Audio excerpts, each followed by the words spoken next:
तो भैया फाइनली नीचे आ गया। आज तो बहुत ज़्यादा थकावट हो गई, बहुत ज़्यादा। हेलो भाइयों, तो अभी मीडियम में आज 30 और अभी आया हूँ सुबह कॉफ़ी। तो कुछ खाने भूख लगी थी, खाने की बड़ी समस्या। एक तो नवरात्रि चल रही है और ऊपर से यहाँ वेज की तो बहुत दिक्कत है, वेज नहीं होता।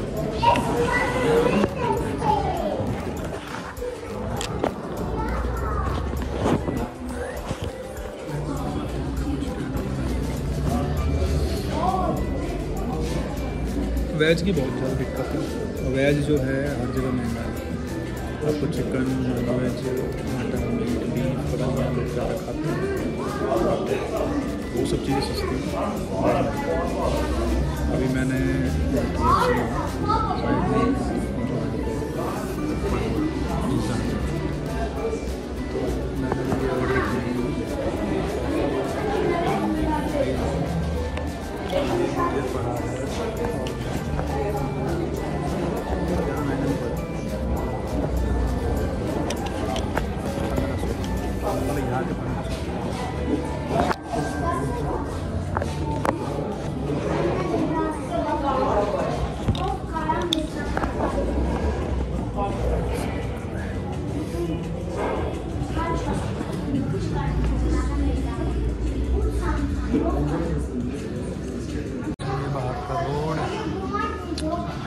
ऑर्डर किया बड़ी मुश्किल से फ्राइज़ और कॉफ़ी मिली है।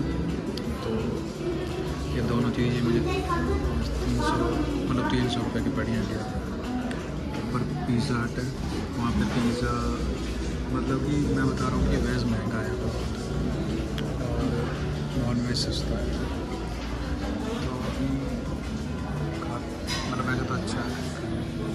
बाकी जॉब का भी जैसा कि KFC है, यहाँ में वैकेंसी है तो सैलरी भी अच्छी रहती है। थोड़ा लैंग्वेज की दिक्कत होती है, लेकिन की अपनी लैंग्वेज जो है हमारे यहाँ पे लोगों को इंग्लिश बहुत ही कम आती है, कुछ को बिल्कुल भी नहीं आती। जैसे आप कुछ ही बोलोगे मैं कुछ ही समझ में आता। जैसा कि अभी मैं यहाँ ऑर्डर कर रहा था, मैंने उनसे कोई चीज़ पूछ रहा कि ये वेज है नॉन वेज है। जस्ट मैंने इतना पूछा कि जैसे वेज और नॉन वेज, तो वो भी नहीं पता। मैंने बोला नॉन वेज है, वो भी नहीं पता। उनको अपनी लैंग्वेज आती है, रशियन लैंग्वेज आती है, रशियन ही बोल लेते समझ भी जाते हैं। बाकी यहाँ पे आप आर्मेनिया में जॉब करते हो तो यहाँ पर क्या है कि आप जहाँ पर भी जॉब करते हो सैलरी का पता नहीं रहता, सैलरी देते नहीं। इसलिए आप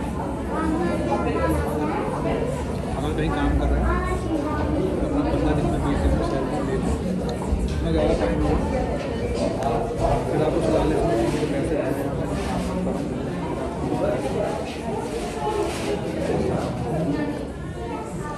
सबसे सेफ जॉब है और आपका डिलीवरी बॉय, क्योंकि उसमें हर हफ्ते पेमेंट होती है, तो उसमें कोई दिक्कत नहीं होती। आपके अकाउंट में से करना ऐप से। एक दिक्कत क्या है कि यहाँ पे लोग आते हैं और वो ये कहते हैं काम, तो भाइयों काम का समय होता है कि अगर आप अपने और आप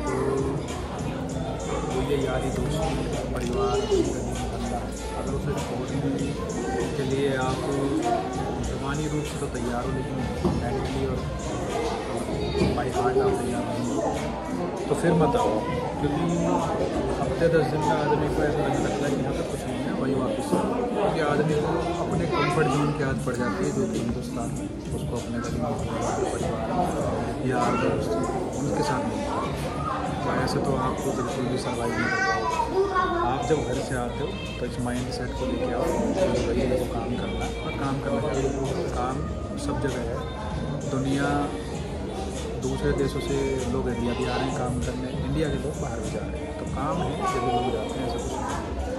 अब दिक्कत क्या है कि मैंने कल भी 4-5 बंदे थे पंजाब के, मैंने उनका एक वीडियो देखा, उन्होंने बोला कि क्या नाम है यहाँ पे काम नहीं है, हम जा रहे हैं।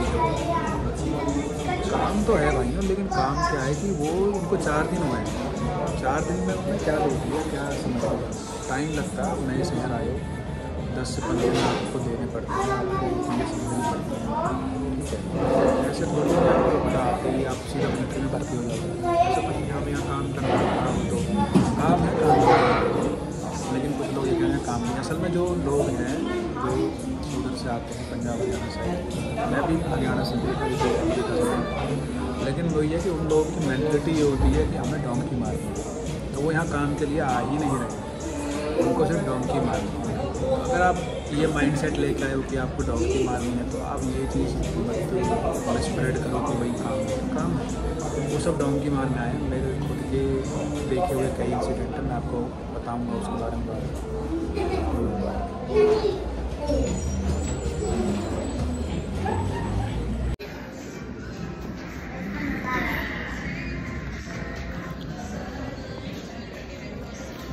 तो काम की तो कोई ऐसी दिक्कत है नहीं, जैसा कि मैंने आपको बताया।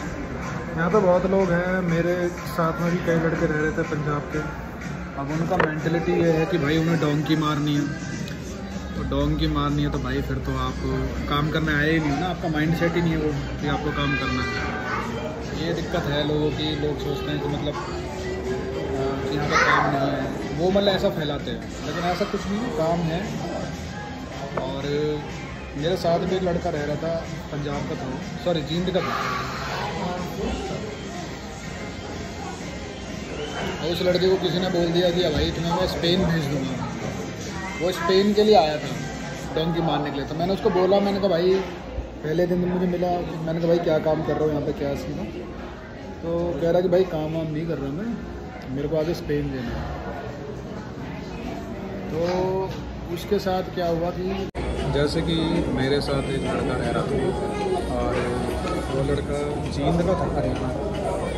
तो मुझे जब वो पहली बार मिला, मैंने उससे बोला, मैंने कहा भाई मतलब आप मतलब कैसे आए हो, क्या आपका आगे का सफर? उसने बोला कि भाई मेरा तो आगे का गेम है, और ये मतलब डोंकी नहीं बोलते गेम है। कह रहा मेरा आगे का गेम है, मेरे को आगे जाना है। तो ठीक है भाई, बढ़िया है। तो हफ्ते भर मेरे साथ रहा, मतलब हम एक बीच में। उसके बाद उसके एजेंट ने बोला कि भाई तेरी मैंने टिकट करा दिया रशिया, और रशिया से तू स्पेन जाएगा। पता नहीं उसको बोला, मैंने उसको मना भी करा था, पर उसको समझ में नहीं आई बात, तो वो चला गया। वहाँ से उन्होंने रशिया पहुँचने के बाद उसको डिपोर्ट कर दिया। डिपोर्ट की स्टैंप लगने के बाद वापस यहीं आ गया, आर्मेनिया मिला। तो उसको फिर उसने बोला, उसके मतलब जो उसका एजेंट था कि गेम नहीं हो पाई या कुछ जुगाड़ नहीं पाया, जो वहाँ से आ गया। वहाँ से आने के बाद उसको क्या हुआ, वहाँ से आने के बाद उसको करीब 4-5 दिन बाद उसके एजेंट ने बोला कि क्या नाम है, मेरे को दोबारा रशिया जाना पड़ेगा और वहीं से होगा गेम। उसकी दोबारा टिकट करा दी। मैंने उससे बोला भी, मैंने कहा तो डिपोर्ट हो गया है, मत जा, बहुत दिक्कतें हो जाएंगी बहुत ज़्यादा। तो उसने माना नहीं, करा नहीं, उसका जुगाड़ है वो करवा देगा, और ऐसे मैंने कहा भाई चलो ठीक है, मतलब बताना है बात में सब। वो उसके बाद दोबारा गया। इस बार क्या हुआ, उसको रशिया में इमिग्रेशन उन्होंने बैठा दिया, मतलब वो उसको शायद जेल में भी डाल ही देते, उसका सारा सीन होगा जेल का। और उसके बाद उसने बोला कि तू अभी टिकट करा वापसी की अपनी, जहाँ से भी आया। अब वो वापस की टिकट उसने कराई आर्मेनिया आया वापस आने के बाद आर्मेनिया की इमिग्रेशन में बैठा दिया उसको, लेकिन तो कहाँ से आया, रशिया से आया, जो भी। उन्होंने बोला कि अब तो यहाँ से अर्मेनिया में नहीं घुस सकता, अब तो सीधा इंडिया जाओ। फिर उसके एजेंट ने इंडिया की टिकट कराई। वो बंदा इंडिया में बैठा है और हम मेरे से बात हुई उसकी, तो कह रहा भाई अब कहीं नहीं जाऊँगा, यहीं जाऊँगा बेकार। तो ये सब चीज़ें भाई किसी एजेंट के चक्कर में पड़ने की आपको ज़रूरत ही नहीं है। अगर आप थोड़ा सा दिमाग चलाओ, थोड़ा दिमाग लगाओ, तो आप खुद भी चीज़ें कर सकते हो। हाँ, थोड़ा हेल्प की ज़रूरत पड़ती है, मानता हूँ, लेकिन किसी को आप 10-20 लाख रुपये दे रहे हो तो वो बहुत गलत चीज़ है। आप अपना कितना पैसा वेस्ट कर रहे हो और उसका भी कोई सक्सेसफुल रेट नहीं है, वहीं वहीं जा रहे हो। वो एजेंट का तो काम है उसको बोलना, वो तो बोलते हैं, वो तो बोल ही देंगे आपसे कि ये करवा देंगे। मुझे बहुत से लोग वो 40-40, 50-50 लाख रुपये देकर यूएस से जा रहे हैं। अब जिन पे है वो जा रहे हैं, उनकी नो डाउट, हम उनको जल्दी नहीं कर सकते भाई, उनका पैसे हैं वो जा सकते हैं, ऐसी बात नहीं। भेजने वाले भी बैठे हैं, वो भेजते हैं, लेकिन वही है कि 10% है, जैसे बाकी 90% तो आपके साथ ये होगा। तो ये सब चीज़ें बाकी आगे जैसे भी आपको, अगर आपको वीज़ा की या जॉब की रिक्वायरमेंट होगी आर्मेनिया में, तो उसके लिए आप मैसेज कर सकते हो, कमेंट कर सकते हो। मैं जब भी वीडियो डालूँगा डिस्क्रिप्शन में अपना नंबर डाल दूँगा, इंडिया का भी डाल दूँगा, तो आप मैसेज कर सकते हो, व्हाट्सएप कॉल कर सकते हो, इंस्टा ID पर मैसेज कर सकते हो, जैसा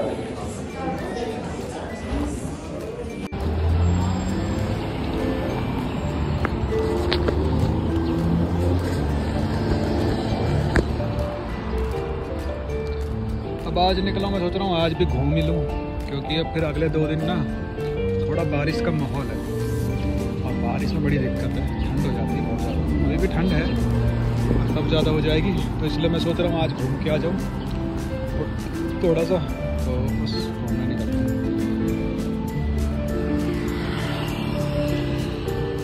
घूमने क्या, बस वहीं जाऊँगा कास्केड कॉम्प्लेक्स के ऊपर, वो जो वहाँ पे वो झूला सा लगा वाली जगह अच्छी है,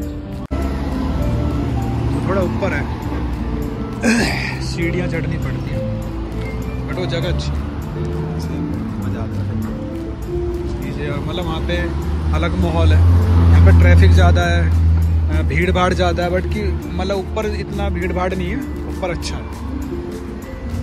इधर ही मेरा पीछे हुआ है,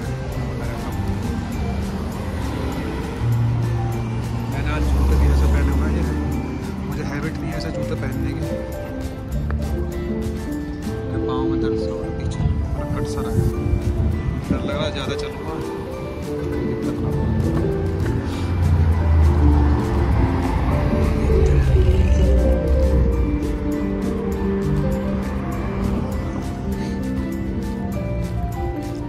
KFC में मैंने अभी फ्राइज़ ली थी, फ्राइज़ महंगी बहुत थी, लेकिन फ्राइज़ में कुछ था ही नहीं, फ्राइज़ थी ही नहीं, बहुत कम प्राइस है, बट वैसे इतना महंगा नहीं है। अगर आप बाहर से रिसर्च करो